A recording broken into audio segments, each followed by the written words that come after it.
ও যুবক ভাই, মুরব্বী বাবারা, ওই যে তুমি রাতের বেলা ঘুমাইলাই, ফজরের নামাজ সাল্লাই, এক ওয়াক্তের নামাজ ছাড়িয়া কবর গেলে 70 থেকে 99টা সাপ তোমার জন্য রেডি হয়ে আছে। একবারও হিসাব বসলাই নি রে বাবা। 30 বছর বয়স হয়ে গেছে, 40 বছর, আজকে তোমার 20 বছর থাকি নামাজ তোমার উপরে ফরজ। ওই নামাজ ফরজ বার্তাকে লইয়া আজ পর্যন্ত কত তোর নামাজ তুমি ছাড়িছো, হিসাব বসলাই নি? না না, কোনো হিসাব নাই। এক ওয়াক্তের নামাজ ছাড়িয়া যদি কবরের ভিতরে যাও, 70 থেকে 99টা সাপ যদি তোমার কবর থাকে, তাহলে তুমি তোমার জীবনে 200 ওয়াক্তের খজা নামাজ লইয়া ঘুরায়, 300 ওয়াক্তের নামাজ খজা লইয়া ঘুরায়। এই অবস্থায় কবরের যদি বাসিন্দা হও, ওই কবরের জিন্দেগি হবে বড় কঠিন জিন্দেগি। কথা ঠিক কিনা? ও মুসলমান, ঘুম থেকে উঠিলাই কিছু মানুষ দুনিয়া দুনিয়া আর পরের সমালোচনা, মানুষের গীবত, মানুষের চুগলি, মানুষের পিছনে হাইপার করার ব্যস্ত, মনে করে এটা কোনো গুনাহ নাই, এটা গুনাহ মনে করে না। যদি কত সময় তাসবিহ তাহলিল করতো, কত সময় বান্দা যদি জিকির করতো, আখিরাতের পুঁজি হইতো। বান্দা তিলাওয়াতের খবর নাই, জিকিরের খবর নাই। ফজরের নামাজ পড়িয়া মসজিদের বারিন্দাত বইয়া একদল মানুষ আছে, মানুষের সমালোচনা শুরু করে দেয়া আছে না না? ও যুবক ভাই, মানুষের পিছনে আইবার, মানুষের পিছনে বদনাম করা কত বড় গুনাহ। এগুলা হচ্ছে গুনাহ কবিরা। যেমন কাউরে ছোট বানাইবার কৌশল অবলম্বন করা গুনাহ কবিরা, নিজরে বড় মন করা গুনাহ কবিরা, কাউরে ছোট বানাইবার জন্য চেষ্টা করা গুনাহ কবিরা, কাউরে ইজ্জত দিয়া খেলিমেলি করাই গুনাহ কবিরা। আল্লাহর বান্দারা, যেই বান্দার পিছনে আপনি আইবার খল্লায়, বদনাম বার খল্লায়, যেই বেটার পিছনে, যেই বেটির পিছনে আপনি গীবত খল্লায়, যত সময় পর্যন্ত ওই বান্দার গেছে ক্ষমা চাইবে না, অতক্ষণ পর্যন্ত আল্লাহ পাক তোমার ক্ষমা করে দিতা না। নাউযুবিল্লাহ। কোরআনে কারীমের ভিতরে আল্লাহ পাক বলেন, ওয়াইলুল লিকুল্লি হুমাযাতিল লুমাযা। আল্লাহ পাক বলেন, ধ্বংস হয় প্রতিটা মানুষ যারা আপনার দুইটা কাম করে। একটা হইল মানুষের গীবত, মানুষের পিছনে আইব বার করা, আর একটা হইল মানুষের ধিক্কার দেওয়া, কুসা মারিয়া কথা হওয়া। আল্লাহর বান্দারা, এই দুইটা কামরে মানুষের গুনাহ মনে করে না। সচরাচর দোকানে বইয়া মাতে, দোকানের মধ্যে বইয়া মাতে, অথচ গীবত আর ধিক্কার দিয়া কথা হওয়া, এই দুইটা গুনাহ যদি আপনার কাছে থাকে, ধ্বংস করে দিব আপনারে। ওই দুইটা গুনাহ নিয়ে যদি কবরের ভিতরে যাও, তোমার কবর হবে জাহান্নামের গাড়া। খাও নাউযুবিল্লাহ।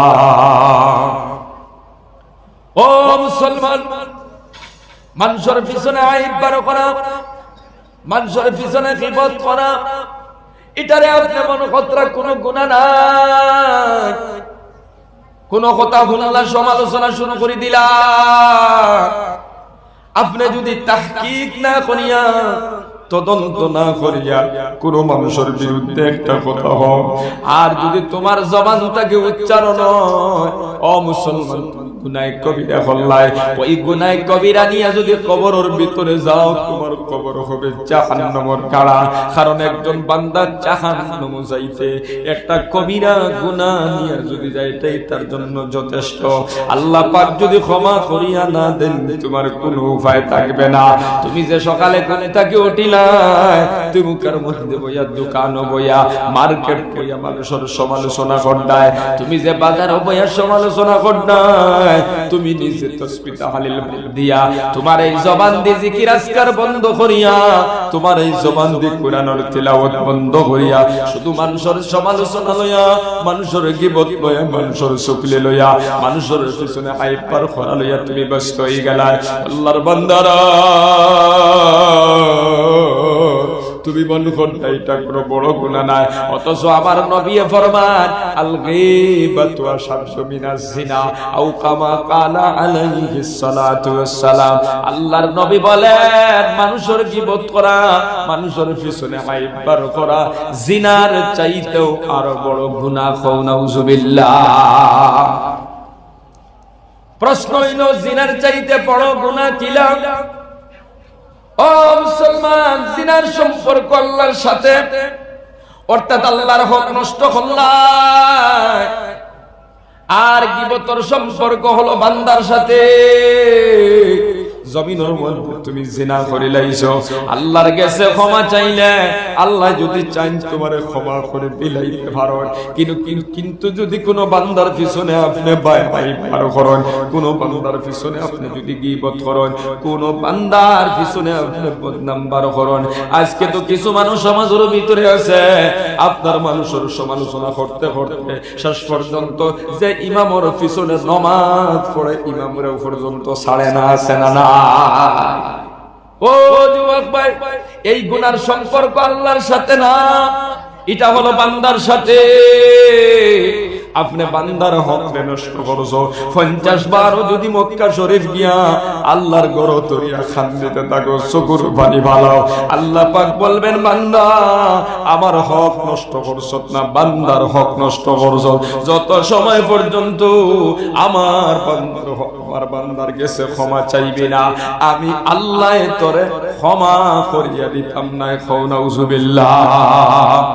ও যুবক ভাইয়ের, হক হইল দুইটা, একটার নাম হইল হুকুকুল্লাহ, আর একটার নাম হলো হুকুকুল ইবাদ।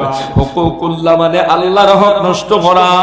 আল্লাহর হক যদি নষ্ট করো আল্লাহর কাছে ক্ষমা চাইবা, কিন্তু বান্দার হক নষ্ট করলে আল্লাহর কাছে ক্ষমা চাইলে ক্ষমা হবে না।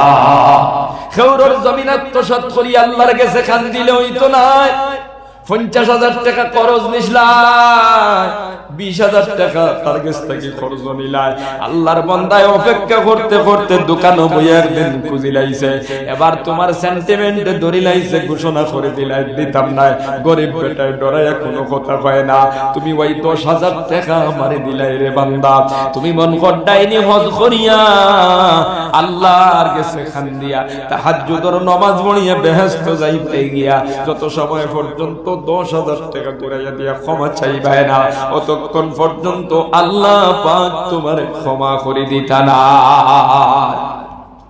ও যুবক ভাই, আল্লাহর নবী ফরমায়, ও সাহাবায়ে কেরাম, তোমাদের মধ্যে সবচাইতে নিঃস্ব এবং তোমাদের মধ্যে সবচেয়ে গরিব মানুষ, মিসকিন মানুষ আল্লাহর নবীর সাহাবীরা বলেন, ইয়া রাসূলুল্লাহ, আমাদের মধ্যে সবচেয়ে গরিব আর অসহায়, যার বাড়ি নাই ঘর নাই, টাকা পয়সা নাই, সে হইল সবচেয়ে গরিব। আল্লাহর নবী বলেন, না না, তোমাদের মধ্যে সবচেয়ে গরিব আর অসহায় ওই মানুষ, যেই মানুষটা কিয়ামতের দিন নামাজ লইয়া যাইব, জিকির লইয়া যাইব, তিলাওয়াত লইয়া যাইব, রোজা লইয়া যাইব, যাকাত লইয়া যাইব, সাদকা লইয়া যাইব, হজ লইয়া যাইব, মসজিদ বানায়া দিছে, মাদ্রাসা বানায়া দিছে, কিন্তু জমিনের মধ্যে কিছু ফাউনিদার হয়ে গেছে। ওই ফাউনিদাররা কিয়ামতের দিন আল্লাহর দরবারে গিয়ে মামলা করব, আল্লাহ আমার টাকা আত্মসাৎ করছে বিনিময় চাই। আরেকজনে কইব আমার জমিন আত্মসাৎ করছে বিনিময় চাই। আরেকজন বলবে আমার ইজ্জত নষ্ট করছে আমি বিনিময় চাই।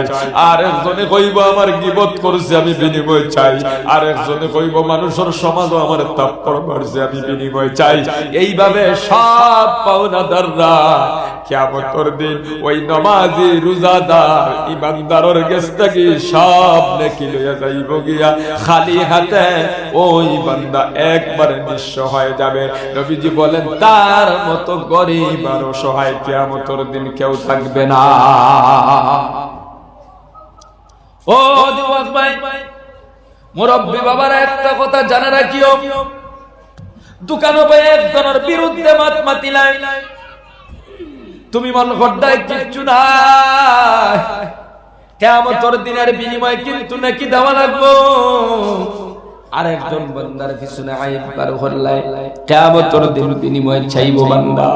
এই জন্য জবানকে কন্ট্রোল রাখো, মানুষের সমালোচনা করবা না, মানুষের বিরুদ্ধে কোনো কথা কইবা না, বরং এই পবিত্র জবানটার সব সময় আল্লাহর জিকিরের মধ্যে মুক্তলা রাখো। সকালে পারলে কত সময় তিলাওয়াত করো রে বাবা, বিকালে পারলে কত সময় তিলাওয়াত করো।